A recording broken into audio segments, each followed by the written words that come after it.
காதொளிரும் குண்டலமும் கைக்கு வளையாபதியும் கருணை மார்பின் மீதொளிர் சிந்தாமணியும் மெல்லிடையில் மேகலையும் சிலம்பார் இன்ப போதொளிர் பூந்தாமரையும் பொன்முடிச் சூளாமணியும் பொலியச் சூடி நீதியொளிர் செங்கோலாய் திருக்குறளை தாங்கும் தமிழ் நீடு வாழ்க. திக்கட்டும் பரந்து வாழும் தீன் தமிழ் உறவுகளே வணக்கம்.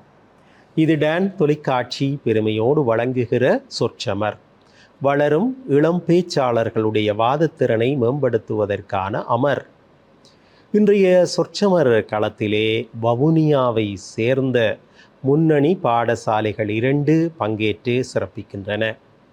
வவுனியா நெழுக்குளம் கலைமகள் மகாவித்தியாலயம் 1500க்கும் மேற்பட்ட மாணவர்கள் கற்கிற வன்னேவி பாடசாலை ஒரு சிறந்த பாடசாலை என்று புகழ்பூத்த பெயர் பெற்ற பாடசாலையை சேர்ந்த பிள்ளைகள் இந்த மேடையிலே இன்றைக்கு தோற்றுகிறார்கள். அவர்களோடு போட்டியிடுவதற்காக அதே வவுனியா மண்ணிலே இருந்து இலங்கை திருச்சபை தமிழ்கலவன் பாடசாலை உயர்தரத்திலே வணிகம் மற்றும் கலை பிரிவுகளை கொண்ட 600க்கும் மேற்பட்ட மாணவர்களை கொண்ட ஒரு பாடசாலை 1C பாடசாலை இலங்கை திருச்சபை தமிழ்கலவன் பாடசாலை. அந்த பாடசாலையை சார்ந்த மாணவர்கள் 3 இந்த போட்டிக்காக இங்கே வருகை தந்திருக்கிறார்கள். 2 பாடசாலைகளை சேர்ந்த மாணவ செல்வங்களையும் இங்கே இந்த சொற்சமர் களத்திற்கு வருக வருக என்று வரவேற்பதிலே நாங்கள் மட்டற்ற மகிழ்ச்சி அடைகிறோம். அன்பிற்கினியவர்களே, பண்பாடு இல்லாத ஒரு சமூகம் வேரோடு சாய்ந்துவிடும் என்பது உலகறிந்த உண்மை. தமிழன் என்றோர் இனமுண்டு, தனியே அவர்க்கோர் குணமுண்டு, அமிழ்தம் அவனுடைய மொழியாகும், அன்பே அவனுடைய வழியாகும் என்பது பாரதிதாசனுடைய வாக்கு. பண்பெனப்படுவது பாடறிந்தொழுகல் என்பது கலித்தொகையினுடைய செய்தி.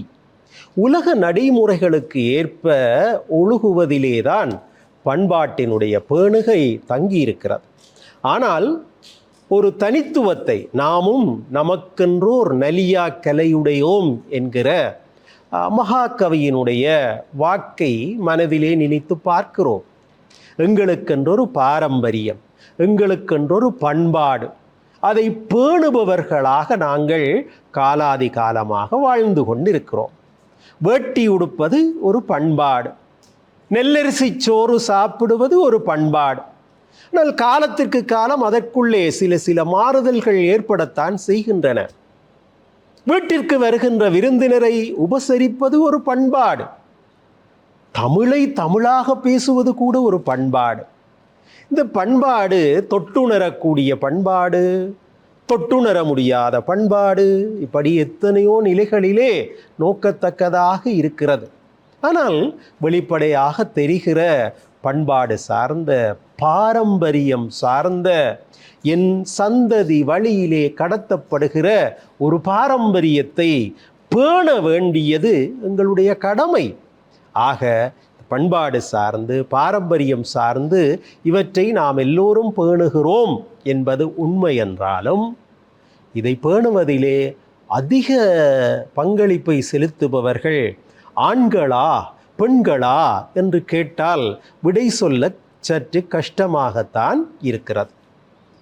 இந்த பிள்ளைகள் விடை சொல்ல முயன்று பார்க்கிறார்கள்.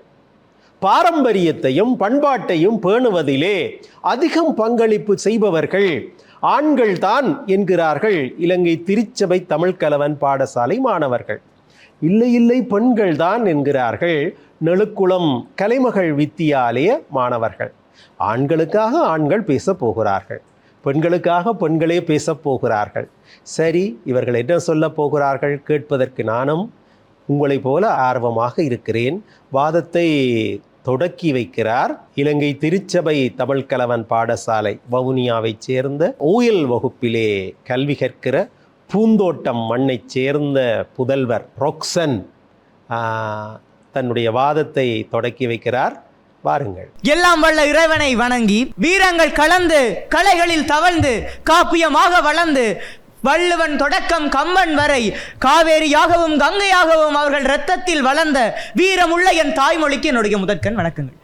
அடுத்ததாக நடுவர் பெருந்தகைக்கும் டான் டிவி நேயர்கள் ஒவ்வொருவருக்கும் என் அணியினர் எதிரணியினர் ஒவ்வொருவருக்கும் என்னுடைய இந்நேர வந்தனங்கள்.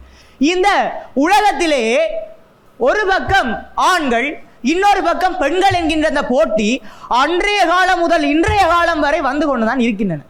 இருப்பினும் பெரும்பான்மையாக இங்கு ஆண்களாகிய நாங்கள் தான் வெற்றி பெற்றுக் கொண்டு வந்திருக்கின்றோம்.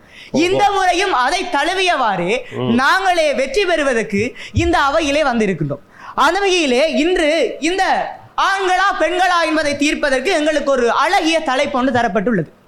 இந்த பாரம்பரியம் பண்பாடு, இது பாரம்பரியமும் பண்பாடும் ஒரு சமூகத்துக்கு உயிரை போன்ற ஒரு விடயமாகும். ஆகவே இந்த உயிரை போன்ற பாரம்பரியத்தையும் பண்பாட்டையும் பேணுவதில் பெரிதும் நிற்பவர்கள் ஆண்களா பெண்களா என்று ஒரு கேள்வி. இதில் ஆண்களே தான் என்று என்றுமே உண்மையைத்தான் சொல்வதற்காக நாங்கள் இந்த இடத்தில் வந்திருக்கின்றோம். அந்த வகையில் முதலிலே இந்த தலைப்பை நாங்கள் அழகாக கட்டமிட்டு பார்த்தோம் என்றால் இங்கு பாரம்பரியம் பண்பாடு பெரிது பேணுபவர்கள் என்கின்ற இந்த 4 விடயங்களையும் சரியாக விளக்க வேண்டிய தேவைப்பாடு உள்ளது. அந்த வகையிலே பாரம்பரியம் என்று நாங்கள் எடுத்தோம் என்றால் ஒருவரிடம் இருந்து அல்லது ஒரு சமூகத்திடம் இருந்து காலகாலங்களாக மற்றவர்களுக்கு கடத்தப்பட்டு வருகின்ற இந்த தலைமுறையினூடாக கடத்தப்பட்டு கொண்டு வரப்படுகின்ற வாழ்வியல் அம்சங்கள், கலைகள், கலாச்சார அம்சங்கள் என்பன உணவு தொடக்கம் உடை வரை ஒவ்வொரு விடயங்களிலுமே உள்ள அந்த கலாச்சார அம்சங்கள் இங்கு பாரம்பரியமாக கருதப்படுகின்றது. குறிப்பிட்டு சொல்ல போனால் ஒரு தலைமுறையில் இருந்து இன்னொரு தலைமுறைக்கு கடத்தப்படுகின்ற ஒரு விடயமாக காணலாம்.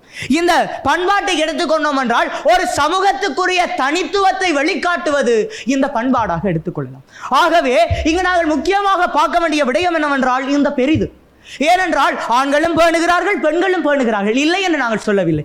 ஆனால் பெரிய அளவில் பேணுபவர்கள் யார் என்று பார்த்தோம் என்றால் அது எங்களுடைய ஆண் மகன்கள் தான். இந்த பேணுபவர்கள் என்று சொல்ல எடுத்தோம் என்றால் நான் இதுக்கு என்ன சொல்ல வருகிறேன் என்றால், அதாவது அன்றைய காலத்தில் அவர்கள் பேணியதால் இன்றைய காலத்திலும் அது சொல்லப்படுகின்றது. இன்றைய காலத்தில் நாங்கள் பேணுவதால் எதிர்காலத்திலும் என்றென்றுமே அது கதைக்கப்பட வேண்டும். எங்களுடைய பாரம்பரியம் பண்பாடும் கதைக்கப்பட வேண்டும். அப்படி நாங்கள் அதை கொண்டு சென்றோம் என்றால் அதுதான் இங்கு பேணுவதாக கருதப்பட போகின்றது. அந்த வகையிலே ஒரு சுவாரஸ்யமான விஷயத்துக்கு வருகின்றேன். இந்த கடைசியாக நான் ஒரு முறை ரோட்டில் பயணம் செய்து கொண்டிருக்கும் பொழுது ஒரு கணவன் மனைவி பைக்கில் வந்து கொண்டிருந்தனர். அந்த கணவன் ஒரு சீரான வேகத்தில் தான் அந்த வண்டியை ஓட்டி வந்தார். எந்த பிழையும் இல்லை, அழகாக ஓட்டி வந்ததை நான் கண்டேன். பக்கத்தில் இருக்கும் மனைவி அவரது இடுப்பை போட்டு கிள்ளி கொண்டிருந்தார். ஸ்லோ ஓட்டுங்க, என்ன பயமா இருக்கு, எனக்கு என்ன இருக்குது, நல்லா போட வண்டி என்ன நடந்து விட்டது என்றால் அங்கே சரிந்து நாசமாக போய்விட்டது. இதை போலத்தான் இங்கே பெண்கள் என்ன செய்கிறார்கள் என்றால் நாங்களும் பேணுகிறோம், நாங்களும் செய்கிறோம், நாங்களும் இருக்கின்றோம், அப்படி அல்ல இப்படி அல்ல என்று சொல்லி நல்லா இருப்பதையும் நாசமாக்கி விடுகிறார்கள். இது ஒரு முக்கிய கருத்தாக அந்த வரையிலே நேரடியாக தலைப்புக்கு நுழையலாம் என்று நினைக்கிறேன். அந்த வகையில் நான் முதலாவது சொல்ல போகிற விடயம் என்னவென்றால் இந்த பாரம்பரியத்தையும் பண்பாட்டையும் ஆண்கள் தான் பேணுகிறார்கள் என்பதை அறுதியும் உறுதியுமாக எடுத்து கூற 5 வியூகங்களை அடிப்படையாக கொண்டிருக்கிறோம். முதலாவது வியூகங்களாக வரலாற்று பங்களிப்பு, அடுத்ததாக கலை மற்றும் கட்டிடக்கலை, சமூகம் மற்றும் மதம், பண்பாடு பரவல் மற்றும் தலைமையோடு இல்லற பண்புகளையும் அடிப்படையாக கொண்டு எங்களுடைய வியூகங்களை கட்டமைத்து எங்களுடைய விவாதத்தை கொண்டு செல்லலாம் என்று நினைக்கிறேன். முதலில் எங்களுக்கு தெரிய வேண்டிய விடயம் என்னவென்றால், நான் ஏற்கனவே சொல்லப்பட்டு அன்றைய காலத்தில் அவர்கள் செய்த செயல்களால் இன்றைய காலத்திலும் பாரம்பரியம் பண்பாடும் பேசப்பட வேண்டும். உங்களுக்கு தெரியுமா, இன்று ஏதோ ஒரு நாட்டு வெள்ளக்காரன் முதல் எங்களுடைய நாட்டில் இருக்கிற வேறு இனத்தவர்கள் பிற இனத்தவர்கள் யாராக இருந்தாலும் எங்களுடைய இந்த தமிழ் பண்பாட்டை எடுத்துக்கொண்டோம் என்றால் அது எப்படி அவர்களுக்கு தெரிய வருகின்றது தெரியுமா? தமிழில் ஒரு பண்பாடு இருக்கின்றது, தமிழர்கள் இப்படித்தான் இருக்க வேண்டும் என்று எங்களுக்கு தமிழர்களுக்கு கூட சொல்லிக் கொடுப்பது யார் தெரியுமா? ஆண்மகன்கள். அன்று பாரதி திருவள்ளுவர் தொடக்கம் ஒவ்வொரு எங்களுடைய ஒவ்வொரு கலைஞர்களும் ஒவ்வொரு காப்பியவாதிகளும் அவர்களுடைய காப்பியங்களிலும் அவர்களுடைய அந்த தொல்காப்பியங்களின் இலக்கியங்களிலும் எழுதிய விடயங்கள் தான் இன்றும் எங்களுடைய பாரம்பரியத்தையும் பண்பாட்டையும் பேணிக்கொண்டு வருகிறது. அது இன்னும் நிலைத்து இருக்கின்றது. இதற்கு காரணம் என்னவென்றால் அந்த ஆண் மகன்கள். அது எங்களுக்கு அழகாகவே தெரிந்த விடயமாகும். நான் சொல்லுகின்றேன், முதலாவது சங்க இலக்கியங்களை எடுத்துக்கொண்டோம் என்றால் திருவள்ளுவர், இளங்கோ அடிகள், கம்பன், பாரதிதாசன் என்று எத்தனை ஆண் மகன்களை நாங்கள் காணக்கூடியதாக இருக்கு. உங்களுக்கு தெரியுமா, சில பேர் சொல்லுவார்கள், இல்லை நாங்கள் பார்த்தோம் என்றால் பெண்களும் அதற்குள் வருகிறார்கள் என்று. பெண்கள் வருகிறார்கள், ஆனால் பெரிதும் நிற்பவர்கள் எங்களுடைய ஆண் மகன்களாகத்தான் இருக்கின்றார்கள். இன்று ஒரு கோயிலையோ ஒரு வீட்டையோ எடுத்து பார்த்தோம் என்றால் அந்த வீட்டிலோ கோயிலிலோ எங்களுடைய சம்பிரதாயங்கள், எங்களுடைய பாரம்பரியங்கள், எங்களுடைய பண்பாடுகள் சரியாக கொண்டு போகப்பட வேண்டும் என்றால் அங்கு ஆதிக்கத்தில் நின்று அதை இல்லை வேட்டி கொடுத்த வேண்டும், பெண்கள் இப்படி இருக்க வேண்டும், இல்லை நாங்கள் இதைத்தான் செய்ய வேண்டும் என்று தலைமை தாங்குவதற்குரிய அதிகாரம் யாரிடம் உள்ளதால் அவர்கள் அதை சரியாக செய்து வருகிறார்கள். அதனால்தான் நாங்கள் கூறிக்கொண்டிருக்கிறோம், பாரம்பரியத்தையும் பண்பாட்டையும் பெரிதும் பேணுவர்கள் எங்களுடைய ஆண்மகன்கள் தான். அதை நாங்கள் முதலில் ஏற்றுக்கொள்ள வேண்டிய ஒரு விடயமாக இருக்கிறது. அதைவிட முக்கியமாக கூறுகின்றேன், இன்று எங்களுக்கு இந்த தமிழர்களுடைய பாரம்பரியமும் பண்பாடும் எங்களுக்கு மட்டுமல்ல உலகம் முழுவதும் தெரிய வருவதற்கு காரணம் எங்களுடைய புராதன மன்னர்கள். அதை பற்றியும் எங்களுடைய அணியினர் அழகாக உங்களுக்கு தெரியப்படுத்துவேன். ஆகவேதான் நேர்களே, நடுவர்களே, நான் கூற விரும்புகிற விடயம் ஒன்றை சொல்லி செல்லுகின்றேன். இந்த ஆண் மகன்களை பொறுத்தவரையில் இவர்கள் பாரம்பரியத்தையும் பண்பாட்டையும் பேணுவதற்காக கடவுளால் கொடுக்கப்பட்ட வரங்கள்.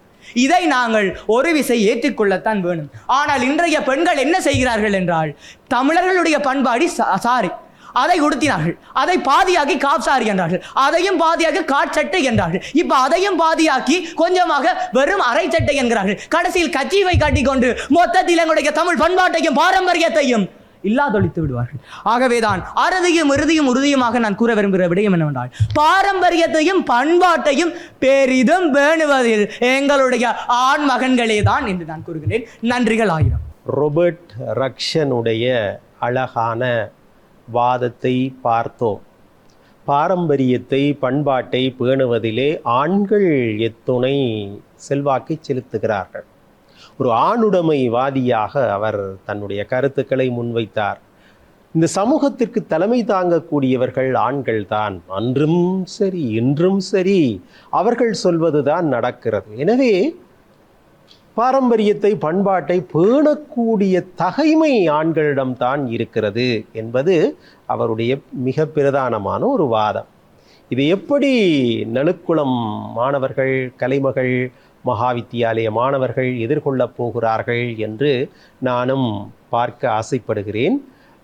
தரம் 11 வகுப்பிலே இருந்து டேனுஜா சுதாகரன், அவர் நெழுக்குளத்தை சேர்ந்தவர். டேனுஜா வந்திருக்கிறார். பேசுங்கள் டேனுஜா. பிறந்த சிறந்த மொழிகளுக்கிடையே சிறந்தே பிறந்த செம்மொழியாம் என் தாய்மொழி தமிழை வணங்கிக் கொண்டு, நடுவர் அவர்களே, என் தரப்புவாதிகளே, என் எதிர்த்தரப்புவாதிகளே, டான் தொலைக்காட்சி நேயர்களே, உங்கள் அனைவருக்கும் என் முத்தான வணக்கம். இன்று நான் நேரடியாகவே தலைப்பிற்குள் நுழைகிறேன். பாரம்பரியத்தையும் பண்பாட்டையும் பெரிதும் பேணுபவர்கள் பெண்கள்தான் என்பதை நான் தற்போது வலியுறுத்தி கூறுகிறேன்.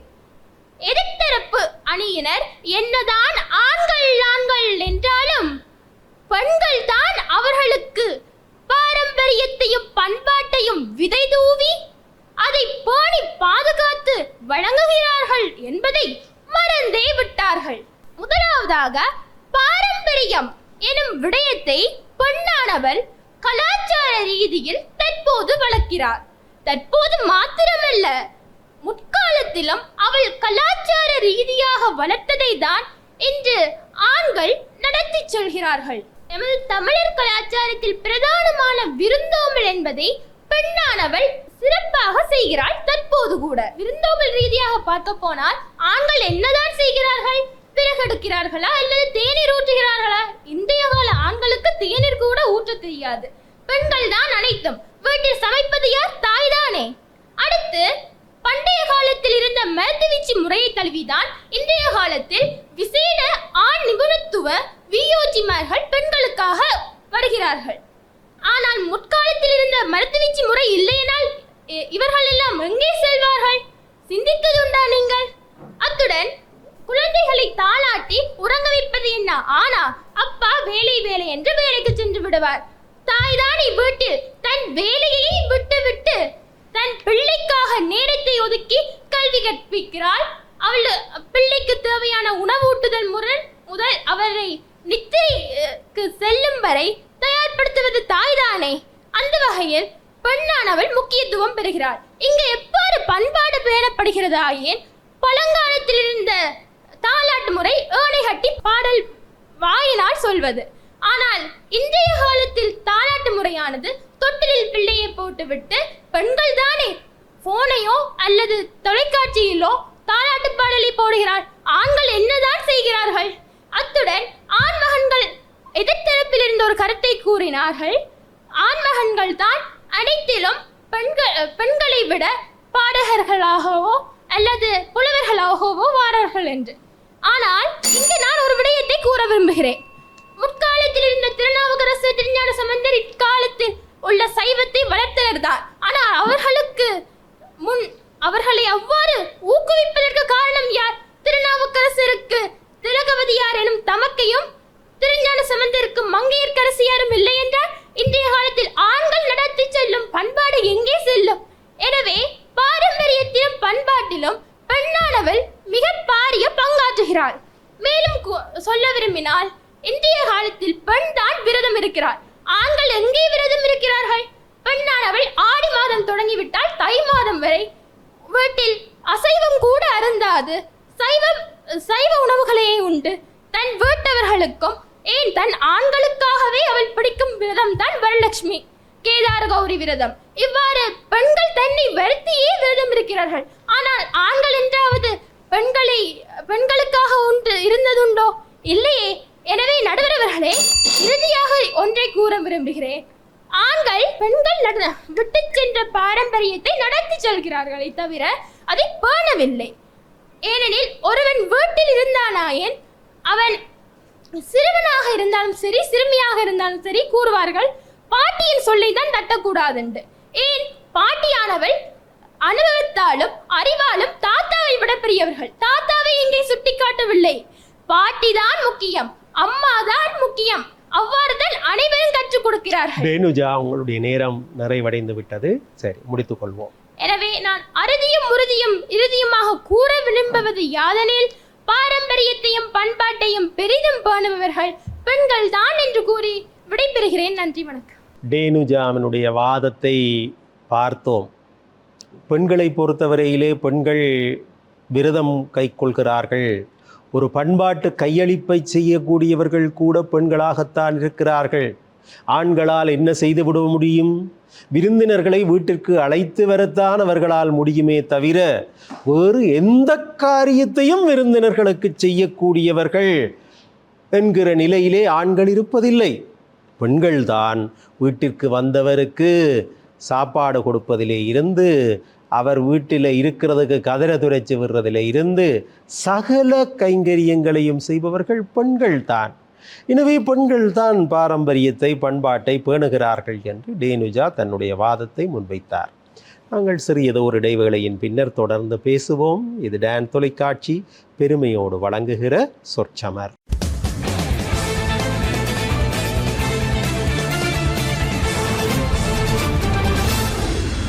இடைவேளையை தொடர்ந்து மீண்டும் இணைந்திருக்கிறோம். இது சொற்சமர். இன்றைய சொற்சமர் களத்திலே வவுனியா மண்ணை சேர்ந்த முன்னணி பாடசாலைகளை சேர்ந்த பிள்ளைகள் பங்கேற்று சிறப்பிக்கிறார்கள். நெலுக்குளம் கலைமகள் வித்தியாலயம் அவர்களை எதிர்த்து இலங்கை திருச்சபை தமிழ்கலவன் பாடசாலை. இது இலங்கை திருச்சபை தமிழ்கலவன் பாடசாலைக்குரிய நேரம். பண்பாட்டை பாரம்பரியத்தை பேணுவதிலே அதிக பங்களிப்பை செய்பவர்கள் ஆண்கள் தான் என்று பேசுவதற்காக வருகை தருகிறார் கனகசுந்தரம் மிதுர்சன். அவர் வவுனியாவிலே காத்தார் சின்னக்குளத்தை சேர்ந்தவர். தரம் 11 வகுப்பிலே படிக்கிறார். பேசுங்கள் மிதுர்சன். என்னை நன்றாக படைத்தனன் தன்னை நன்றாக தமிழ் செய்யும்படி என்ற திருமூலனின் வாக்கினை மனதில் நிறுத்தி தமிழுக்கு முதல் வணக்கத்தையும் நடுவரவர்களுக்கும் டான் டிவி நேயர்களுக்கும் எண்ணணியினருக்கும் எதிரணியினருக்கும் வணக்கத்தை தெரிவித்துக் கொண்டு நேரடியாக எனது வாதத்திற்குள் செல்கின்றேன். முதலாவதாக பார்த்தோமேயானால் இந்த ஆண்களே இங்கு நாங்கள் பாரம்பரியத்தையும் பண்பாட்டையும் பெரிதும் பேணுபவர்கள் என்று வலியுறுத்த வந்துள்ளோம். அந்த வகையிலே பாரம்பரிய தொழில்கள் மற்றும் கலைகளில் ஆண்கள் எவ்வாறு அவர்களது பங்கீட்டை செலுத்துகின்றார்கள் என்று பார்த்தோமேயானால் பாரம்பரிய கைவினை தொழில்கள் மற்றும் இசை, நாடகம், பிற கலை தொழில்களிலும் கூட இந்த ஆண்கள் தமது பங்களிப்பை செய்து வருகின்றார்கள். ஆனால் பெண்களோ அந்த பங்களிப்பை குறைத்து அவர்கள் அந்த விடயங்களில் ஈடுபடாமலேயே இருக்கின்றார்கள். உதாரணமாக பார்த்தோமே ஆனால் தமிழ்நாடுகளிலே பாரம்பரிய இசைக்கருவிகளான நாதஸ்வரம், தவில் போன்ற இசைக்கருவிகளை வாசிப்பதில் கூட இந்த ஆண்களே காணப்படுகின்றார்கள். பெண்கள் இந்த இவ்வாறான இசைக்கருவிகளை வாசிப்பதும் இல்லை, அதை தொட்டு கூட பார்ப்பதில்லை. பிறகு கூறிக்கொண்டிருக்கின்றார்கள் பெண்கள் தான் இந்த பாரம்பரியத்தை பேணுவதில் பெரிதும் பங்களிப்பு செய்கின்றார்கள், பேணிக்கொண்டு வருகின்றார்கள் என்று. மற்றும் பார்த்தோமேயானால் இரண்டாவதாக கலை மற்றும் கட்டிடக்கலை. இந்த கலை மற்றும் கட்டிடக்கலை என்ற விடயத்தை எடுத்துக்கொண்டோமேயானால் உடல் நோக உயிர் வலிக்க ஆண்மகன்கள் அனைவரும் தமது உயிரை தியாகம் செய்து பல கோயில்களையும் கட்டிடங்களையும் எழுப்பிச் செல்வார்களாம். பெண்கள் தமது தொலைபேசியை எடுத்து ஒரு செல்ஃபி எடுத்து தமது இன்ஸ்டாகிராமில் போட்டுவிட்டு ஃபாலோவர்ஸ் ஏற்றி விட்டு செல்வது தான் அவர்களுக்கு பாரம்பரியத்தையும் பண்பாட்டையும் ஏற்றிச் செல்வது என்று கூறுகின்றார்கள். மற்றும் சில வேளைகளில் கூறலாம் பரதநாட்டியம் மற்றும் பன்னிசைகளின் ஊடாக பெண்கள் பாரம்பரியத்தையும் பண்பாட்டையும் மேலோங்கி செல்கின்றார்கள், பேணிக்கொண்டு வருகின்றார்கள் என்று. ஆனால் நான் இதில் ஒரு சிறிய ஒரு விடயத்தை முன்வைக்கின்றேன். பரதநாட்டியம், பன்னிசை போன்றவற்றை பண்டைய கால பெண்கள் பேணினார்களான் இல்லை என்று கூறவில்லை. தற்கால பெண்களை எடுத்துக்கொண்டோமேயானால் இந்த கொரியன் டிராமா, K-டிராமா என்பதையும் ஆங்கில பாடல்களையுமே வைத்துக்கொண்டு தமது வாழ்க்கைகளை ஓட்டிக் கொண்டிருக்கின்றார்கள். பிறகு எப்படி ஐயா அவர்கள் தமது எங்களுடைய தமிழ் பாரம்பரியம் எவ்வளவு ஒரு மேலோங்கிய பாரம்பரியம், அதை சீர்குலைக்க வந்தார்களே தவிர அதை எந்த வழியிலும் அவர்கள் மேலோங்கவோ பேணவோ வரவில்லை என்று கூறுகின்றேன். மற்றும் பொதுமத நிகழ்வுகளின் பெண்களின் வரையறை கட்டுப்பாடு, இது வரையறை கட்டுப்பாடு என்பதை விட அவர்கள் பங்களிப்பு செய்யவில்லை என்பதை கூறலாம். என்னவென்றால் ஒரு பொது நிகழ்வு ஒன்று நடைபெறுகின்றது அல்லது கோயில்களிலே நிகழ்வு நடைபெறுகின்றது. அந்த இடங்களிலே ஆண்மகன்கள் தங்களது தேவைகள், மற்றவர்களது தேவைகள் அனைத்தையுமே தாங்கள் செய்து அவர்களுக்கு செய்து வருகின்றார்கள். ஆனால் பெண்களோ அவ்வாறல்ல. அவர்கள் சாரியை உடுத்திக்கொண்டு கையை கட்டிக்கொண்டு வணக்கம், அவ்வளவுதான். ஆண்மகன்கள் தான் அவர்களது பாரம்பரியத்தையும் பண்பாட்டையும் பேணுவதற்காக ஒவ்வொருவர்களையும் அழைத்து அவர்களுக்கான உதவிகளை செய்து அவர்களை பராமரித்து செல்கின்றார்கள். மற்றும் கோயில்களிலே பார்த்தோமே ஆனால் பூசகராக ஆணே காணப்படுகின்றார், ஒரு பெண் காணப்படவில்லை. ஏனென்றால் அவர்களுடைய அந்த வரையறை கட்டுப்பாடு, அவர்கள் இந்த அளவுதான் இருக்க வேண்டும் என்ற ஒரு கட்டுப்பாடு காணப்படுவதனால் ஆண்மகன்களே அந்த இடத்தில் உயர்ந்தவர்களாக காணப்படுகின்றார்கள். மற்றும் பல மத பாரம்பரிய சடங்குகளில் பெண்கள் பங்களிப்பு செய்வதில்லை. பழைய காலத்திலே பெண்கள் கும்மி, கோலாட்டம் போன்ற பாரம்பரிய செயற்பாடுகளை மேற்கொண்டு வந்தார்கள். ஆனால் தற்பொழுது வாழ்கின்ற பெண்களோ அதையெல்லாம் விட்டுவிட்டு வானு காவாலயா போன்ற பாடல்களுக்கு ரீல் செய்து போடுவதிலேயே தமது நேரத்தை வீணாக்குகின்றார்களே தவிர அவர்கள் பாரம்பரியத்தையும் பண்பாட்டையும் எவ்விதத்திலும் பெரிதும் பேணுவதற்கு உதவுவதில்லை. ஆகவே தான் கூறுகின்றோம், இந்த அவையிலே கூற வேண்டிய முக்கியமான விடயம் என்னவென்றால், தொன்று தொட்டு வருகின்ற தமிழர்களது பாரம்பரியத்தையும் பண்பாட்டையும் பெரிதும் பேணி வருபவர்கள் ஆண்களே என கூறி விடைபெறுகின்றேன். நன்றிகள் ஆயிரம். மிதுர்சனுடைய சுவாரஸ்யமான வாதத்தை பார்த்தோம். இன்றைக்கு ஆண்கள் ஓடி பண்பாட்டை, பாரம்பரியத்தை பேண வேண்டும் என்பதற்காக பின்னின்று பங்களிப்புகளை செய்கிறார்கள். பெண்கள் என்ன செய்கிறார்கள்? முன்னின்று பண்பாட்டை பாதுகாப்பதாக காட்டிக் கொள்கிறார்கள். ஆகவே உழைப்பாளிகள் ஆண்கள் தானே என்பது அவருடைய வாதம். அது சற்று சிந்திக்கத்தக்கதாக கூட இருக்கிறது. நடைமுறையிலே இருக்கக்கூடிய பல செயற்பாடுகளை, இன்றைக்கு ரீல்ஸ் போடுறது யாரு, டிக்டாக் செய்கிறது யாரு என்று எல்லாம் அவர் எதிரணியை பார்த்து சீண்டி இருக்கிறார். இதற்கு பதில் சொல்வதற்காக நெழுக்குளம் கலைமகள் மகா வித்தியாலயத்திலே உயர்தரத்திலே வணிக பிரிவிலே கல்வி பயில்கிற தனுஜா இந்திரன் வருகை தந்திருக்கிறார். அவர் நெழுக்குளத்தைச் சேர்ந்தவர். தனுஜா என்ன சொல்ல போகிறார், எப்படி எதிர்கொள்ள போகிறார் பார்ப்போம். சபைக்கும் டான் டிவி நேயர்களுக்கும் வணக்கம். நான் நேரடியாக தலையங்கத்துக்குள் செல்கின்றேன். பாரம்பரியத்தையும் பண்பாட்டையும் பெரிதும் பேணுபவர்கள் என்று நான் உறுதியாக கூறுகின்றேன். ஏனென்றால் தினமும் காலையில் பார்த்தாலே பூஜை செய்வது ஆறு அம்மா, பாட்டி அவர்கள் தானே காலையில் எழுந்து பூஜை செய்கிறார்கள். எங்க இதில் ஆண்கள் செய்கிறார்கள்? எதிர்த்தரப்பு வாதி பூசை முடிச்சாலும் அப்பாவை போய் அடுத்த பக்கம் பிரட்டி விட்டு போவார். அடுத்தது எதிர்த்தரப்புவாதி சொன்னார் பெண்கள் வந்து கோயிலுக்கு செல்லக்குள்ள சாரி பிறகு காப் சாரி இப்படி எல்லாம் அதை இன்னும் குறைவாக்கி உடுப்பெல்லாம் போடுறேன். ஆண்கள்ல வந்து எத்தனை பேர் வேட்டியுடன் கோயிலுக்கு செல்கிறார்கள்? அந்த கோயிலுக்கு முன்னுக்கே போர்ட் போட்டிருக்க என்னண்டா ஆண்கள் உள்ளே செல்லும் போது மேலாடையை கலட்டி விட்டு செல்லவும் உண்டு. எத்தனை ஆண்கள் வந்து கோயிலுக்கு போனா கோயிலுக்குள்ளே செல்கிறார்கள், கோயிலுக்கு போனா கோயிலுக்குள்ள போறதில்லை. ஏனென்றா அவர்களுக்கு வெக்கம், சர்ட்டை கழட்டிட்டு உள்ள போக மாட்டேங்க. அதனால நிறைய ஆண்கள் வந்து கோயிலுக்குள்ள போறதில்லை. போனாலே பெண் பிள்ளைகளை பாக்குறதுக்கு ரீல் செய்யறதுக்கும் டிக்டாக் செய்யறதுக்கு தான் போறது. அவர்கள் சொன்னார்கள் பெண்கள் தான் ரீல் செய்யறதுக்கும் டிக்டாக் செய்யறதுக்கும் போனார்கள் என்று. ஏன் ஆண்கள் செய்வதில்லையா? அவ்வாறுதான் அவர்களும் செய்கிறார்கள். பெண்கள் வந்து முக்கியமா பார்த்தாங்கன்னா விரதம் பிடிப்பான். ஆண்கள் விரதம் பிடிக்கிறீர்கள் என்று சொன்ன நான் ஒரு விரதம் சொல்வேன். ஆண்கள் பிடிக்கிற விரதம் தான் ஐயப்பன் விரதம் என்று சொல்லலாம். அது வந்து 40 நாட்கள் பிடிப்பாங்க. சரியா? 40 நாட்கள் எப்படி பிடிப்பாங்கண்டா 40 நாட்கள் அதாவது ஒரு மண்டலம் 45 நாட்கள். ஒரு மண்டலத்துல 40 நாள் மட்டும் நல்லா சுத்தமா இருப்பாங்க. 40 நாள் சுத்தமா இருப்பாங்க, பக்தியோட இருப்பாங்க. ஆனா அந்த 40 நாள் முடிஞ்ச பிறகு திருப்பியும் போதைக்கு அடிமையாயிருவாங்க. இதுல எங்க இருக்கு பண்பாடு, எங்க இருக்கு கலாச்சாரம்? 40 நாள் முடிஞ்ச பிறகு அது முடிஞ்ச உடனே அதோட சரி அது திருப்பியும் அதுக்குள்ள போயிருவாங்க. எதிர்த்தரப்புவாதி சொல்லியிருந்த சடங்குகளுக்கு வந்து பெண்கள் பங்களிப்பே செய்வதில்லையா? ஏன் உதாரணமாக ஒரு திருமணத்தை எடுத்துக்கொண்டமெண்டா, ஒரு மணமகளின் மூலமாக ஒரு பாரம்பரிய திருமணத்தை எடுத்துக்கொண்டமெண்டா, அங்க வந்து ஒரு மஞ்சள் நீராட்டு விழா, இப்படி நிச்சயார்த்தம், சீர்வரிசை இதெல்லாம் யாருக்கு செய்யறாங்க? பெண்களுக்கு தானே செய்யறாங்க. ஆண்களுக்கு செய்யறாங்களா? இல்ல. அதையும் சொல்றேன். மற்றது வந்து அந்த நடனங்களை பார்த்தோம்டா, கோலாட்டம், கும்மி, இந்த நடனம் எல்லாம் ஆண்கள் ஆடுறாங்களா? பார்த்திருக்கீங்களான்னு எனக்கு தெரியாது. நான் என்ன கும்மி கோலாட்டம் எல்லாம் ஆண்கள் ஆடி நான் பார்க்கல. பெண்கள் தான் ஆடி வராங்க. ஏன்னா அவங்க அந்த பாரம்பரியத்தையே கடைபிடிச்சு கொண்டு வராங்க. இதுல நான் முக்கியமா சொல்ற விரும்புறது என்னன்னா, பெண்கள் வந்து கோயிலுக்கு வந்து செல்லும் போது புடவை அணிந்து பூக்களை சூடி செல்கிறார்கள். அவர்கள் கேட்பார்கள் எத்தனை பெண்கள் புடவையோடு போகிறார்கள் அப்படின்னு கேட்கலாம். நான் அதை திருப்பி கேட்கிறேன், எத்தனை ஆண்கள் வேட்டியுடன் போறார்கள்? கிழிஜையும் செய்யும் போட்டுக்கொண்டு கோயிலுக்கும் செல்லாம வெளியே தான் நிற்கிறாங்க. இவங்க எங்க கோயிலுக்கு போறாங்க, எங்க பண்பாட்டை வந்து கடைபிடிக்கிறாங்கன்னு எனக்குண்டா தெரியல. வீட்டுல வந்து அடுத்து வந்து சமைக்கிறத பத்தி நாங்க பார்த்தோம்டா, ஆண்களுக்கு எங்க சமைக்க தெரியும் என்று கேட்கிறேன். ஒரு வீட்டுல ஆக்கள் வந்தாலும் அவங்க வந்து என்ன செய்வாங்க, கதைச்சு கொண்டு மட்டும்தான் இருப்பாங்க. ஆனா அங்க வந்து உணவு என்று சமைப்பதில் ஒரு தாய் என்றவள் தான் அனைத்தையும் செய்கிறாள். அங்குள்ள அனைத்து வேலைகளையும் பார்த்து வந்த ஆக்களுக்கு எல்லாருக்கும் இப்ப போயிட்டு எந்த வீட்டுலயாவது போயிட்டு ஒரு ஆண் போயிட்டு கேட்கிறேன் அவங்களுக்கு டீ வேணுமா, சாப்பாடு வேணுமான்னு எந்த ஆண் கேட்கிறாங்க? இல்ல. அங்க போயிட்டு அம்மா தான் கேட்பா என்ன வேணும். ஏதாவது விசேஷம் உண்டா கூட அங்க வந்து ஆண்கள் சமைக்கிறது இல்லை என்று சொல்ல வரையில. ஆனா பெரிதும் சமைப்பவர்கள் பெண்கள் தான் என்று நான் சொல்லுறேன்.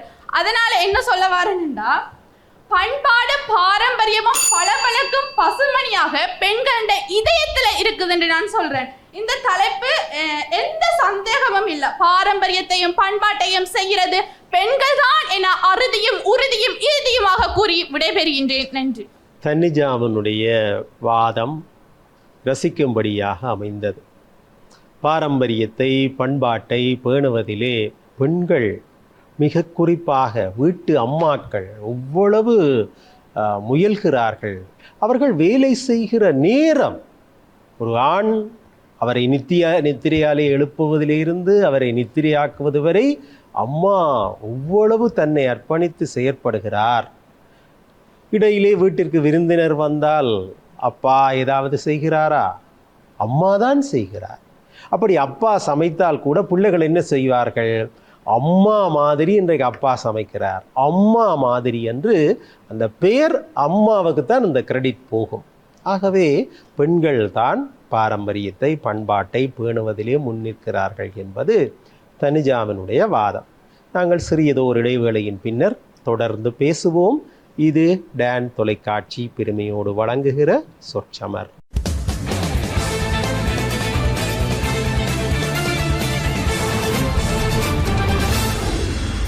இடைவேளையை தொடர்ந்து மீண்டும் சந்திக்கிறோம். இது சொற்சமர்.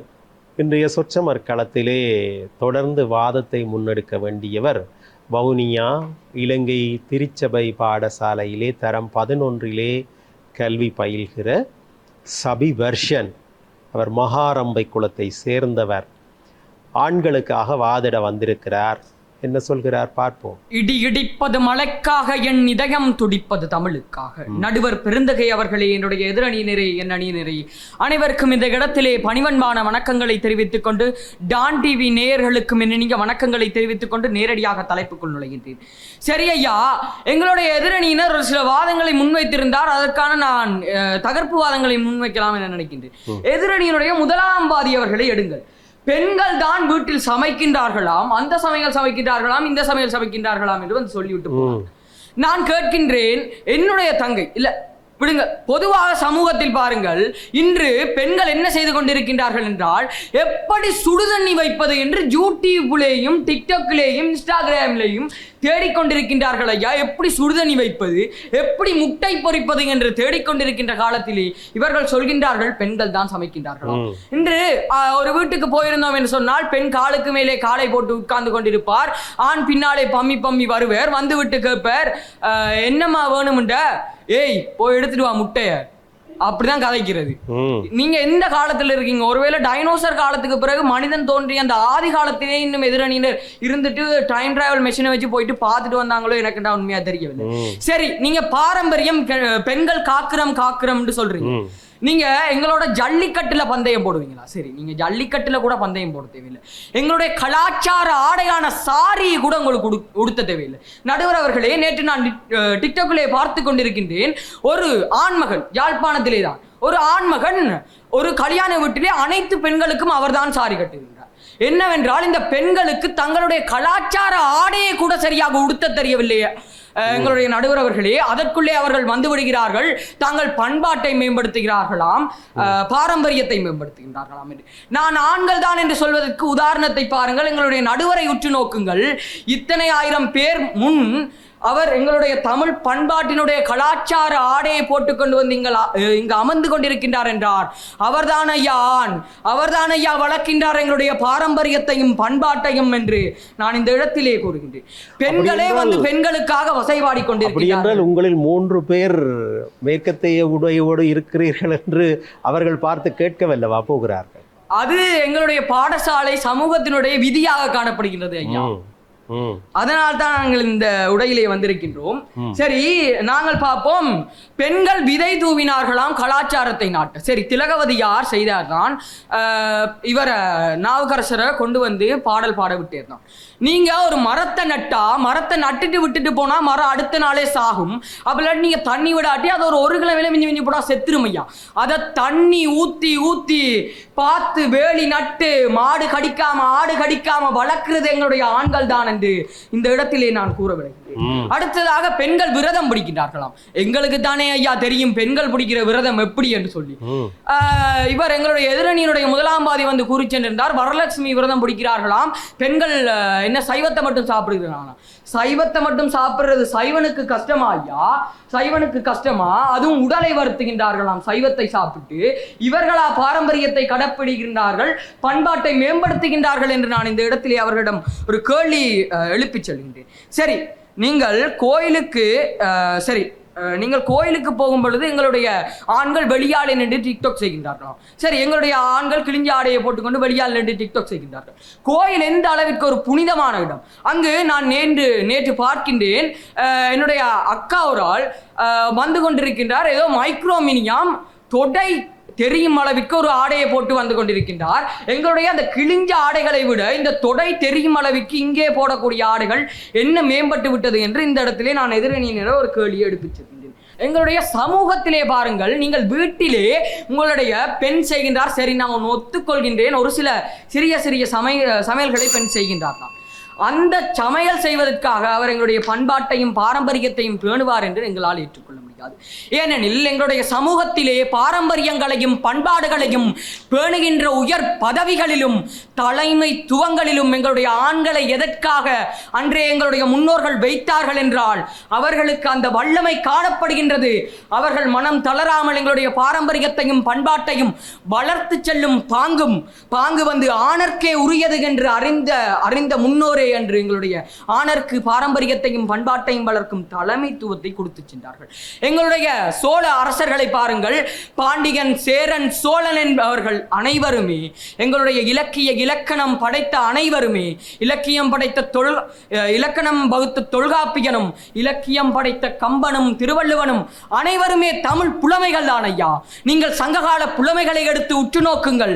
எத்தனை புலமைகள் இருந்தாலும் அவற்றில் எங்களுடைய பெரும்பான்மை புலமைகள் ஆண் புலமைகளாக மாத்திரமே இருக்கின்றன என்பதையும் இந்த இடத்திலே நான் உறுதியாக கூறி செல்கின்றேன். அடுத்ததாக கோலாட்டம் ஆடுகின்றார்களாம். எங்களுடைய நரசிங்கர் கோயில் திருவிழாக்கு நீங்கள் வந்து பாருங்கள், கோலாட்டம் அவர்கள் எங்கேயுமே பெண்கள் ஆடுவதே இல்லை. எங்களுடைய ஆண்கள் தான் பெண்கள் போல மேக்கப் போட்டு கொண்டு வந்து அந்த இடத்திலே ஆடிக்கொண்டிருந்தார்கள். நான் வேணுமென்றால் உங்களுக்கு காணொலி எடுத்து காட்டுகின்றேன். நரசிங்கர் கோயில் லைவ் காணொலியில் சென்று பாருங்கள். அத்தனை பேரும் ஆண்களப்பா, பெண்களுடைய ஆடை உடுத்தி கொண்டு அவர்கள் ஆடிக்கொண்டிருக்கின்றார்கள்.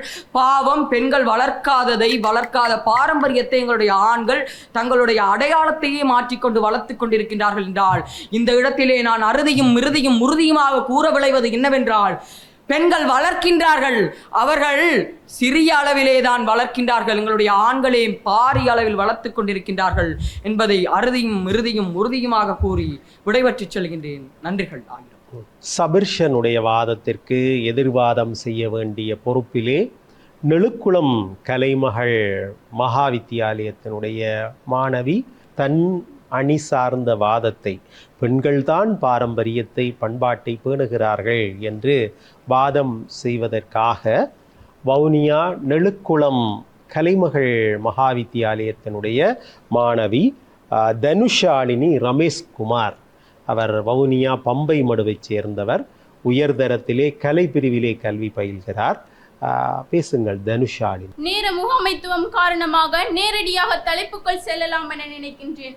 அந்த வகையில் எமது முதலாவது எதிர்த்தரப்பினர் கூறியிருந்தார். எவ்வாறு என்று சொன்னால், ஆண்கள் தான் பாரம்பரியத்தையும் பண்பாட்டையும் பேணுகின்றார்களாம், அவர்கள் தானா வெற்றி பெறப் போகின்றார்கள் என்றதையும் ஆடித்தளமாக கூறியிருந்தார். என்ன நடுவர் ஐயா அவர்களே, இது எனக்கு வேடிக்கையாக உள்ளது. உண்மை என்னவென்று சொன்னால், ஆண்கள் எழுதியது வரலாறு, பெண்கள் வாழ்வது பாரம்பரியம் என்பதை கருத்தில் கொள்ளுங்கள்.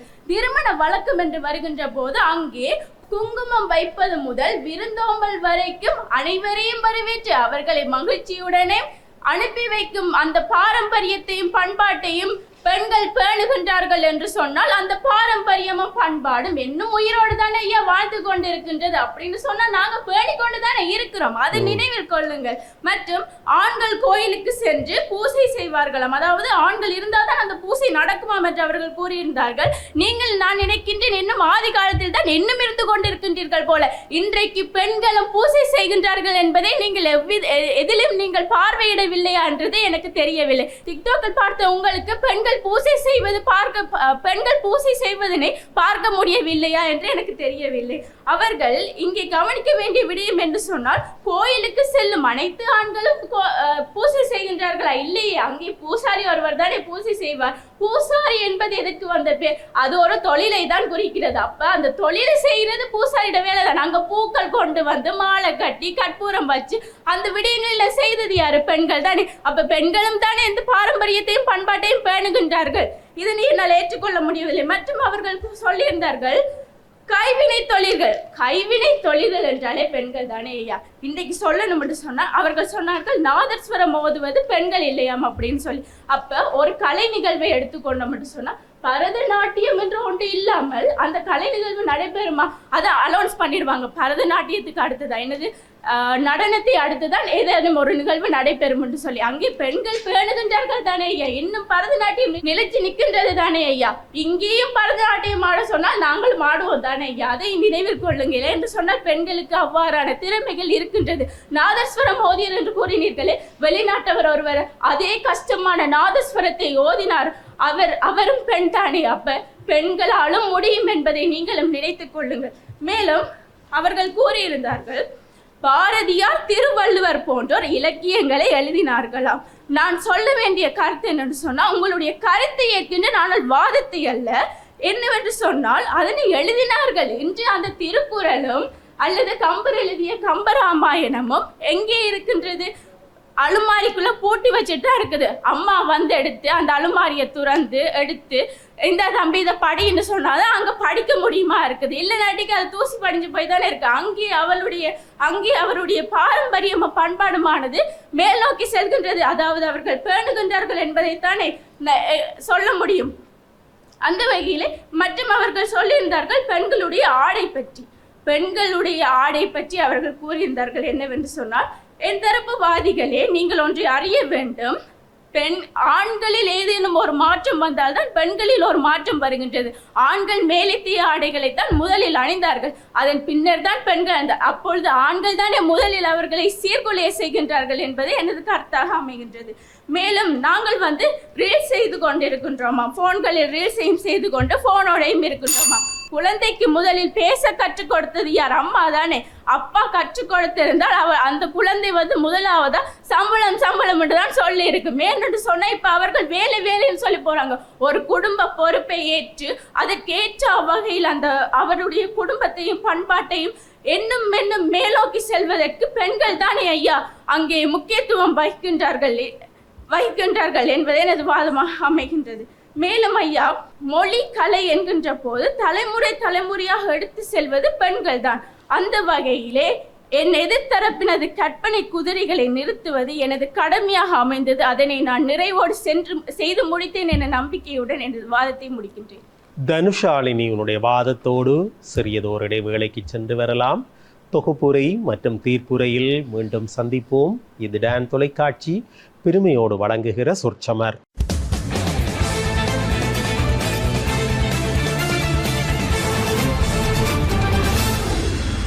சொற்சமர் காலத்தோடு இணைந்திருக்கிறோம். இது தொகுப்புரை மற்றும் தீர்ப்புரைக்கான நேரம். முதலில் வாதத்தை தொடக்கியவர்கள் நிறைவாக தொகுப்புரை ஆற்றுவார்கள் என்கிற பட்டிமண்டப மரபிற்கு அமைவாக வாதத்தை இரண்டாவதாக தொடக்கிய நெழுக்குளம் அணியினுடைய தலைவி டேனுஜா சுதாகரன் தொகுப்புரை ஆற்றுங்கள். தொகுப்புரையில் சந்திப்பதில் மற்றற்ற மகிழ்ச்சி அடைகிறேன். ஐயா, நான் நேரடியாக மீண்டும் ஒருமுறை வலியுறுத்துவது என்னவென்றால், பெண்கள் பாரம்பரியத்தை கடைபிடிக்கின்றனர். ஆண்கள் அந்த பக்கம் இருந்து ஒரே கூறுவது ஒன்றுதான், அவர்கள் உடை சரியில்லை. உடையை தவிர உங்கள் கண்களுக்கு வேறொன்றும் புலப்படவில்லையா? அதுதான் குடை. இது ஐயா, இப்போது எடுத்துக்கொள்ளுங்கள். வரலட்சுமி விரதம் என்றால் நாங்கள் அசைவம் உண்கிறோமா? எங்கள் வீடல்ல, அனைத்து வீடுகளிலும் சிறு குழந்தைகள் இருந்தால் அம்மா சைவம் சமைக்க போகிறாள் என்றாலே அம்மாக்கு மகிழ்ச்சி. பிள்ளைகளின் முகத்தை பார்க்க வேண்டுமே, ஏதோ தொலைத்ததை போலவே ஒரு உணர்வு. பிள்ளைகளுக்காக அசைவத்தை அவர்கள் சமைத்து கொடுக்கிறார்களே தவிர தனக்காக ஒன்றும் சமைக்கவில்லை என்பதை எதிர்த்தரப்பினர் ஒத்துக்கொள்ளத்தான் வேண்டும். அடுத்து அது ஒரு தியாகம் இல்லையா? ஆமையா. அடுத்து இளங்கோவாடிகளையும் கம்பெனியும் எடுத்துக்கொள்ளுங்கள். பெண்ணின் பாரம்பரியத்தையும் பண்பாட்டையும் தான் அவர்கள் வலியுறுத்தி உள்ளார்களே தவிர ஆண்களின் மரபுகளை வலியுறுத்தவில்லை. இளங்கோ சிலப்பதிகாரத்தில் கண்ணகியை வலியுறுத்தினார். கம்பன் கம்பராமாயணத்தில் சீதையின் அந்த தியாகத்தையும் அவளின் காத்திருப்பையும் அவளுடைய மரபுகளையும் வலியுறுத்தினார். இவ்வாறு பார்க்க போனால் பெண்களுக்காகத்தான் ஆண்கள் இருக்கிறார்களே தவிர பெண்கள் விட்டு சென்ற பாரம்பரியத்தை அவர்கள் சிறப்பாக ஒன்றும் பேணவில்லை. பெண்களின் பாரம்பரியம் பெண்களுடன் தான் தற்போதும் வாழ்ந்து கொண்டிருக்கிறது. உதாரணமாக எடுத்துக்கொண்டால் நாதஸ்வரம், தவில் ஆகியவை ஆண்கள் தான் வாசிக்கிறார்களா? நான் நேற்று கூட டிக்டாக்கில் எனது தாயார் அழைத்து காட்டினார். இங்கே பார், எவ்வளவு அழகாக வயலின், வீணை அனைத்தும் பெண்கள் வாசிக்கிறார்கள். இவ்வாறு வாசிப்பது அனைவருக்கும் வருமா? பெண்கள் வீணை வாசிப்பதை போல் டேனுஜா, உங்களுடைய நேரம் முடிவடைந்து விட்டது. இனி இலங்கை திருச்சபை பாடசாலையினுடைய அணித்தலைவர் ரோபர்ட் ரக்ஷன் உங்கள் தொகுப்புரை ஆற்றுங்கள். இந்த அன்பான டான் டிவி நேயர்களை மீண்டும் சந்திப்பதில் என்னுடைய புன்னகைகள் தொடரும். அந்த வகையில் இன்று எங்களுக்கு அழகான தலைப்பொன்று தரப்பட்டிருந்தது. அந்த வகையில் நாங்கள் 5 வியூகங்களை அடிப்படையாக கொண்டும் தலைப்பிலாக வரைவிலக்கணப்படுத்தியும் எங்களுடைய விவாதங்களை அணித்தலைவராகிய நானும் என்னுடைய அடுத்த விவாதிகளும் அழகாக கொண்டு போயிருந்தனர். மற்றும் எதிரணியினார் முன்வைக்கப்பட்ட அவர்களுடைய கருத்துக்களை எல்லாம் எங்களுடைய உண்மையான கருத்துக்களை வைத்து அவற்றை தகர்த்துள்ளோம் என்பது மிகவும் பெருமிதம் கொள்ளக்கூடிய விடயம். அந்த விதத்திலே நான் ஒன்றை சொல்லுகின்றேன். இவர்கள் அந்த நேரம் முதல் இந்த நேரம் வரை தொடக்கத்திலிருந்து முடிவரும் ஒன்றை தான் சொல்லுகிறார்கள். வீட்டில் சமைக்கின்றோம், வாரர்களுக்கு இன்முகம் காட்டுகின்றோம். வீட்டில் சமைக்கின்றோம், வாரர்களுக்கு இன்முகம் காட்டுகின்றோம். அன்று அதையே சொல்லிக் கொண்டு இருக்கிறார்கள். ஏன் நீங்கள் வீட்டில் சமைக்காவிட்டால் ஏன் எங்கள் ஆண்களுக்கு சமைக்க தெரியாதா? எத்தனை செஃப்கள் இங்கு எத்தனை சமையல் கடைகளிலும் சரி எங்கள் ஆண்கள் தானே அழகாக சமைத்து கொண்டிருக்கிறார்கள் என்பதை முதலில் புரிந்து கொள்ள வேண்டும். இரண்டாவதாக அவர்கள் ஒரு கருத்தை அழகாக முன்வைத்திருந்தனர். அதாவது என்னவென்றால் பெண்கள் தான் பூஜை செய்கிறார்களாம் காலையில் எழும்பி. நாங்கள் உங்களுக்கு முன்னுக்கெல்லாம் நாங்கள் பூஜை செய்யவில்லை. எங்கள் மனதில் என்றுமே இறைவன் நினைப்பு மட்டும்தானே இருந்து கொண்டிருக்கிறது. நாங்கள் போனாலும் இறைவனை நினைத்துக் கொள்கிறோம், வரும்போதும் இறைவனை நினைத்துக் கொள்கிறோம். ஓ இதோ ஒரு கோயிலில் ஏதோ ஒரு நிகழ்வா, ஓடி செல்லுங்கள், அதை செய்யும் இது செய்யும், அப்படி இப்படி தமிழை வளர்க்கணும் அதை வளர்க்கணும் என்று நாங்கள் தான் பாடுபடுறோமே தவிர இது எனக்கு விளங்கலை. நடுவர்களே, என்னென்றால் நீங்களே சொல்லுங்கள் நேயர்களே, நாங்கள் ஒரு வயலை மினக்கட்டு பண்படுத்தி அதை நன்ற விதை தூவி வளர்க்கும் பொழுது இவர்கள் அதை விட்டு கண்டு பார்த்து விட்டு ஓ எல்லாம் நல்லா இருக்குன்னு சொல்லிவிட்டு நாங்கள் தான் வயலை பண்படுத்தினோம் என்றால் எந்த விதத்தில் இது ஏற்றுக்கொள்ளக்கூடிய ஒன்றாகும். எனக்கென்றால் இது விளங்கவில்லை. அடுத்ததாக சொல்றார் ஆண்களுக்காக தான் பெண்களா? உண்மைதான். பெண்களுக்காக தான் ஆண்களாம். உண்மைதான், பெண்களுக்காக தான் நாங்கள். ஏனென்றால் நாங்கள் மட்டும் உங்களை பற்றி பாடாமல், நாங்கள் மட்டும் உங்களுடைய கருத்துக்களை முன்வைக்காட்டி, நாங்கள் எழுதாட்டி, நாங்கள் சொல்லாட்டி இன்று அது இல்லை. அப்படியானால் என்ன அர்த்தம்? நாங்கள் தானே பாரம்பரியத்தையும் பண்பாட்டையும் கொண்டு வந்து கொண்டிருக்கிறோம். இதை முதலில் நீங்கள் புரிந்து கொள்ள வேண்டியது மிகவும் கடமைய உணர்வாக இருக்கின்றது. ஆகவே நான் ஒன்றை சொல்லுகிறேன். அவர்கள் சொன்னார்கள் இந்த கோயிலில் பெண்கள் பூஜை செய்கிறார்கள். எனக்கென்றால் இது தெரியவில்லை. இதற்கு எந்த ஆதாரங்களும் எனக்கு அவர்கள் சொல்லவில்லை. நான் ஒன்றை வலியுறுத்துகிறேன். ஆதாரம் இல்லாத வாதமும் ஆசாரம் இல்லாத வாழ்க்கையும் வீழ்ந்ததற்கு சமன். அந்த வகையில் என்றோ அவருடைய வாதங்கள் வீழ்ந்து விட்டன என்பது மத்தியிலே அழகாகி இருக்கிறது. அவர் சொன்னார், நாங்கள் 40 நாள் மாத்திரம்தான் அந்த விரதம் எடுக்கிறோமாம். ஆனால் நாங்களாவது 40 நாளிலாவது ஒழுங்காக இருக்கிறோம். நீங்கள் ஒரு நாளில் கூட சரியாக இருப்பதில்லையே. காலை ஃபுல்லாக வீட்டு வேலை செய்கிறீர்கள், சமைக்கிறீர்கள். இரவில் கணவன் கொஞ்சம் நிம்மதியாக இருந்து தன்னுடைய வேலைகள் அமர்வோம் என்றா வந்து இன்றைக்கு நீர் என்ன எனக்கு இந்த கறி வாங்கிட்டு பிள்ளையெல்லாம் காத்துது நீர் என்ன சொல்லுறீர் என்று புருவிருத்து மொத்தத்தில் சமாதானத்தையே குலைத்து விடுகிறீர்கள் எங்கள் பெருமைக்குரிய பெண்பாதிகள். அடுத்து அதுவும் மட்டும் இல்லை, நான் இன்னொன்று சொல்லுகிறேன். உங்கள் நேரமும் நிறைவடைந்து விட்டது. ஆகவேதான் நான் சொல்லுகிறேன், அன்றும் சரி என்றும் சரி, என்றுமே பாரம்பரியத்தையும் பண்பாட்டையும் பெரிதும் பேணுவர்கள் எங்களுடைய வீரமிகுந்த ஆண்மகன்களே என்று சொல்லி கூறுகிறேன். நன்றிகள் என்றும் தொடங்கட்டும். அன்பிற்கினியவர்களே, மாணவர்களுடைய வாத பிரதிவாதங்களை பார்த்தோம். இந்த களம் இவர்களுக்கு புதிய களம். ஒரு தொலைக்காட்சி விவாதம் இவர்களுக்கு முதற் சந்தர்ப்பம். இன்றைக்கு வாழ்க்கையிலே மறக்க முடியாத ஒரு சந்தர்ப்பம். முதல் களம் ஆதலால் நாங்கள் முற்றுமுழுதாக அவர்கள் தலைப்பில் நின்று பேசுவார்கள் என்பதை எதிர்பார்ப்பது சற்று கடினம். அது என்னுடைய அபிப்பிராயம். எங்கள் வீட்டு குழந்தைகள் பேசியிருக்கிறார்கள் என்கிற மகிழ்ச்சியிலே அதை உள்வாங்கிக் கொள்கிறோம். பாரம்பரியம், பண்பாடு இவற்றை பேணுவதிலே பெரிதும் பங்களிப்பவர்கள் ஆண்களா பெண்களா? இது சற்று எளிமையான ஒரு தலைப்பு தான். பொதுவாக பண்பாடு, பாரம்பரியம் என்று வருகிற பொழுது இவர்கள் அதற்கு வரைவிலக்கணம் சொன்னார்கள். அதை நான் விரித்துரைக்க விரும்பவில்லை. ஆனால் இவர்களுக்கு நான் சொல்லக்கூடிய ஒரு ஆலோசனை, இதை ஒரு கட்டமைத்த வாதமாக நகர்த்தி இருந்தால், எல்லோரும் உடையை பற்றியும் உணவை பற்றியும் மீண்டும் மீண்டும் மீண்டும் மீண்டும் பேசிக்கொண்டிருந்தார்கள். அதை விடுத்து இது ஒரு கட்டமைத்த வாதமாக ஒருவர் உடையை பற்றி, ஒருவர் உணவை பற்றி, ஒருவர் மொழியை பற்றி, இன்னும் பண்பாட்டினுடைய வேறு கூறுகளை பற்றி நகர்த்தி கொண்டு போயிருந்தால் இது சற்று தரமான விவாதமாக அமைந்திருக்கும் என்பது என்னுடைய பார்வை. இனி ஆண்கள் பெண்கள் என்று வருகிற பொழுது உடைக்கலாசாரத்தை பேணுகிற தன்மையை பார்க்கிறோம். இன்றைக்கு எங்கு பார்த்தாலும் உடைக்கலாசாரத்திலே பிறழ்வுற்ற மனிதர்கள் இன்றைக்கு எங்களை ஆக்கிரமித்து கொண்டிருக்கிறார்கள். இவர்கள் சொன்னார்கள், ஆண்களை பார்த்தால் ஜம்பரோடு போகிறார்கள், சில கோவில்களுக்குள்ளே, நல்லூர் கோவிலுக்குள்ளே எல்லாம் ஜம்பரோடு போவதற்கு தடை. இன்னும் சில ஆலயங்களிலே அந்த தடை நடைமுறையிலே இருக்கிறது. அப்படி ஆண்கள் உவப்பில்லாத ஆடைகளை அணிகிறார்கள். அது ஆண்களுக்கு மாத்திரம் உரித்தானதா என்றால் பெண்களும் உவப்பில்லாத ஆடைகளை அணிகிறார்கள். அதற்கு ஒரு தமிழ் பாரம்பரியம் என்று ஒரு பாரம்பரிய விலங்கிட்டு பெண்களை கட்டுப்படுத்துகிறார்கள் என்று பெண்ணியவாதிகள் குரல் கொடுத்தாலும் எங்கள் முன்னோர்கள் நமக்கு வகுத்து தந்த பாதையின் வழி பயணிக்க வேண்டிய பொறுப்பு எங்களுக்கு இருக்கிறது. அப்படி பார்த்தால் இப்போ திருமணச் சடங்கு என்றால் இன்றைக்கு பெரும்பாலும் பாரம்பரியத்தை பண்பாட்டை பேண வேண்டிய ஒரு முக்கியமான சடங்கு திருமணச் சடங்கு. இன்றைக்கு எத்தனை ஆண்கள் ஒரு பாரம்பரிய உடை அணிந்து வேட்டி அணிந்து திருமணம் செய்கிறார்கள் என்பது இன்றைக்கு கேள்விக்குறியாக இருக்கிறது. அன்றும்தான் இன்றும்தான் பெண்கள் சேலையோடு தான் திருமணச் சடங்கிலே பங்கு கொள்கிறார்கள். ஆண்கள் இன்றைக்கு பாகிஸ்தான் சூட், இப்படி இஸ்லாமிய கலாச்சாரத்திலே இருந்த ஆடைகளை எல்லாம் தங்கள் ஆடைகளாக்கி இன்றைக்கு தமிழர் பண்பாடு அல்லது கலாச்சாரம் இதுதான் என்று தங்களை அடையாளப்படுத்துகின்ற ஒரு போக்கு திருமணத்திலே காணப்படுகிறது.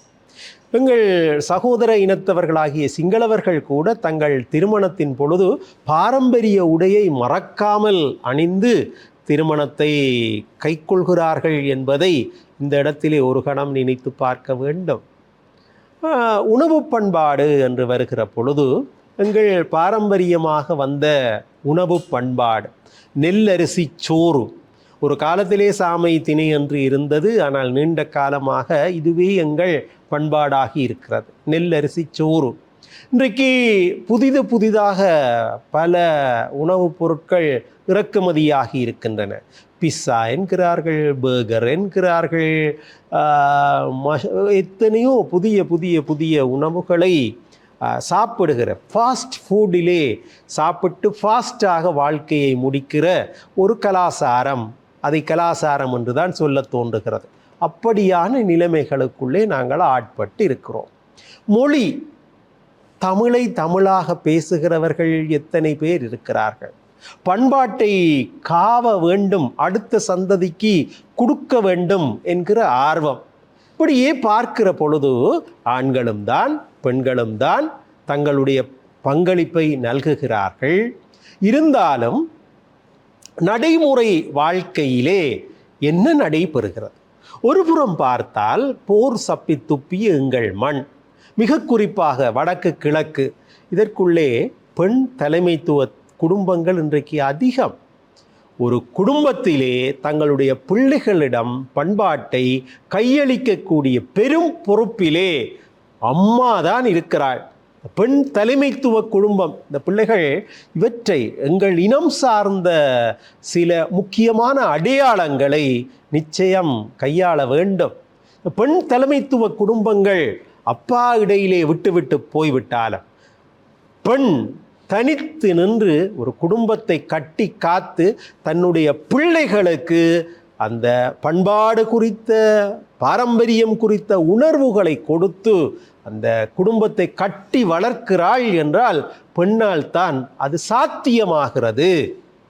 ஆண்களை பொறுத்தவரையிலே மறுபுறத்திலே இவர்கள் ஒரு கருத்தை சொன்னார்கள். தேவாரம் பாடியவர்கள் யார்? ஆண்கள் தானே. பாரதி யார்? கம்பர் யார்? ஆண் மகன்கள் தானே. ஆனால் இதற்கெல்லாம் அடிப்படையிலே பார்த்தால் ஒரு காலத்திலே ஆணுடைமை சமூகம், ஆண்கள் தான் முதன்மை பெற்றார்கள். பெண்கள் ஏட்டை தூக்கி கல்வி பயிலக்கூடாது என்று சமூகத்திலே கடப்பாடுகளை இட்டார்கள், கட்டுப்பாடுகளை வைத்தார்கள். ஆனால் அதையும் உடைத்து கொண்டு சங்க காலத்திலே பெண்பால் புலவர்கள், காக்கை பாடினியார் ஒரு பெண்பால் புலவர், ஔவையார் பெண்பால் புலவர், இப்படி 40க்கும் மேற்பட்ட பெண்பால் புலவர்கள் சங்க காலத்திலே வாழ்ந்திருக்கிறார்கள். தேவாரம் பாடுவதற்கு கூட அடியெடுத்து கொடுத்தவர் காரைக்கால் அம்மையார் தான். இவர்கள் மங்கையர்க்கரசியார் பற்றி சொன்னார்கள், ஒரு சைவத்தளத்திலே நின்று திலகவதியார் பற்றி சொன்னார்கள். உண்மைத்தான். ஆனால் ஒரு அடிப்படையிலே தேவாரம் பாடுவதற்கான தோற்றுவாய் காரைக்கால் அம்மையாரோடு தொடங்குகிறது. இப்படி எல்லாம் வாதத்தை வளர்த்து சென்றிருக்கலாம். ஒட்டுமொத்தமாக பார்க்கிற பொழுது ஆண்கள் பெண்கள் 2 பேருமே பண்பாட்டை வளர்க்கிறார்கள். ஆண்கள் பெண்கள் 2 பேரிடமும் இன்றைக்கு குறைபாடுகள் சமூகத்திலே யதார்த்தமாக இருக்கின்றன. இவர்கள் வவுனியா நகர்பகுதியை சார்ந்தவர்கள். நான் யாழ்ப்பாண நகர்பகுதியை பார்த்து சொல்கிறேன். யாழ்ப்பாண நகர்பகுதியிலே உடம்போடு உடம்போட்டி லெக்கின்ஸ் போட்டு கொண்டு போகிற பாட்டிமாரை கூட நான் பார்த்திருக்கிறேன். ஆகவே இந்த உடைக்கலாசாரம், உணவு கலாசாரம், மொழி கலாசாரம் அல்லது பாரம்பரியங்களை பேணுகின்ற கலாசாரம் 2 தரப்பாரும் நிச்சயம் விழிப்புணர்வு பெற வேண்டிய விடயங்கள் தான். இருந்தாலும் யாருடைய சொல் அதிகம் இந்த இனத்தினுடைய சொல்லாக ஏறும், யார் தீர்மானம் மிக்க சக்தி என்று பார்த்தால், இன்றும் வீட்டிலே முடிவெடுப்பவர் என்று பார்த்தால், நான் பெரும்பான்மை பற்றி சொல்கிறேன், முடிவெடுப்பவர் என்று பார்த்தால் அது நிச்சயம் பெண்ணாகத்தான் இருக்கிறாள். பெண்கள் தான். ஒரு பெண் குடும்பத்திலே படித்தால், ஒரு பெண் அறிவு பெற்றால், ஒரு பெண் கோயில் பழக்கத்தை காட்டினால் அந்த குடும்பமே ஒளி பெறுகிறது. அப்பா இறந்து விட்டால் அம்மா மறுமணம் பெரும்பாலும் செய்வதில்லை. அம்மா இறந்து விட்டால் அப்பா மறுமணம் செய்து விடுகிறார். அப்பா இறந்து விட்டால் அம்மா அந்த குடும்பத்திற்காக ஒரு பாரம்பரியத்தை, பண்பாட்டை இந்த பிள்ளைகளிடம் கையளிக்க வேண்டும் என்பதற்காக வாழ்க்கையையே அர்ப்பணிக்கிறார். இது பெரும்பாலும் நடக்கிற உலகியல் யதார்த்தம். மறுபுறம் அப்படி ஒரு ஆண் நடந்தால் சமூகம் என்ன சொல்லும்? இவன் ஒரு அம்மாவிற்கு ஒப்பாக தன்னுடைய வாழ்க்கையை அம்மாவிற்கு ஒப்பாக கையளித்தான் என்றுதான் சமூகம் பேசும். அந்த வகையில் பெண்கள்தான் ஒரு விதத்திலே பாரம்பரியத்தை, பண்பாட்டை பேணுவதிலே அதிக அக்கறை அல்லது பங்களிப்பை நடைமுறை ரீதியிலே செய்கிறார்கள் என்பதை யதார்த்தமாக காணக்கூடியதாக இருக்கிறது. இவர்களுடைய வாத பிரதிவாதங்களின் அடிப்படையில் வைத்து பார்க்கிற பொழுது இவர்கள் பெரும்பாலும், இது நான் சொன்னேன், ஆரம்ப நிலை பேச்சாளர்கள். எனவே வாதங்களை கட்டமைத்து இவர்கள் முன்வைக்கவில்லை. தர்க்கவாதம் கூட இங்கே பற்றாக்குறையாக இருந்தது. அந்த வகையில் இவர்களுடைய வாத பிரதிவாதங்களின் அடிப்படையில் ஒரு தீர்ப்பை சொல்வதென்றால், பொருள் சார்ந்தும் தர்க்கவாதம் சார்ந்தும் அதிக பங்களிப்பை இலங்கை திருச்சபை தமிழ்கலவன் பாடசாலை மாணவர்கள் நல்கிய காரணத்தினால் தீர்ப்பை ஆண்களே என்று பேசியவர்களுக்காக வழங்கி, அதிலும் சிறந்த முறையிலே தன்னுடைய அணிக்காக வாதத்தை முன்வைத்த பேச்சாளராக அந்த அணியினுடைய தலைவர் ரோபர்ட் ரக்ஷன் அவர்தான். உலக புகழ் பெற்ற பேச்சாளர்கள் பட்டிமன்றம் ராஜா சார், பாரதி பாஸ்கர் மேடம், இலங்கை வளர் இளம் பேச்சாளர்களுக்காக வழங்குகிற 5000 ரூபாய் ஊக்குவிப்பு பரிசை ரோபர்ட் ரக்ஷன் பெறுகிறார். அவர்களுக்கு நன்றியை செலுத்தி ரோபர்ட் ரக்ஷனுக்கு அந்த பரிசை வழங்குவதிலே நான் மகிழ்ச்சி அடைகிறேன். நல்லது நேயர்களே, இத்தகைய சொற்சமர் களத்திலே உங்கள் பாடசாலைகளை சார்ந்த பிள்ளைகளும் பங்கேற்க வேண்டும் என்று நீங்கள் ஆவல் கொண்டால் நீங்கள் செய்ய வேண்டியது இதுதான். தயாரிப்பாளர் சொற்சமர், டான் தொலைக்காட்சி, இலக்கம் 707, ஆஸ்பத்திரி வீதி, யாழ்ப்பாணம் என்கிற முகவரிக்கு ஒரு வேண்டுகை கடிதத்தை எழுதி அனுப்புங்கள். நிகழ்ச்சி தயாரிப்பாளர் உங்களோடு தொடர்பு கொண்டு உங்களை இந்த மேடைக்கு அழைத்து வருவதற்கு ஆவன புரிவார். நல்லது நேயர்களே, மீண்டும் மற்றும் ஓர் நிகழ்ச்சியில் சந்திக்கலாம். நிகழ்ச்சி தயாரிப்பாளர், டான் தொலைக்காட்சியின் முகாமையாளர் இளையதம்பி செல்வச்சந்திரன். இந்த நிகழ்ச்சியின் ஒளிப்பதிவாளர் மற்றும் படத்தொகுப்பாளர் விபீஷன் மற்றும் துவா குழுவினர் அத்தனை பேருக்கும் நன்றியை சொல்லி மீண்டும் மற்றும் ஒரு நிகழ்ச்சியில் உங்களை சந்திக்கும் வரை வணக்கம் கூறி விடை கொள்கிறேன். நன்றி, வணக்கம்.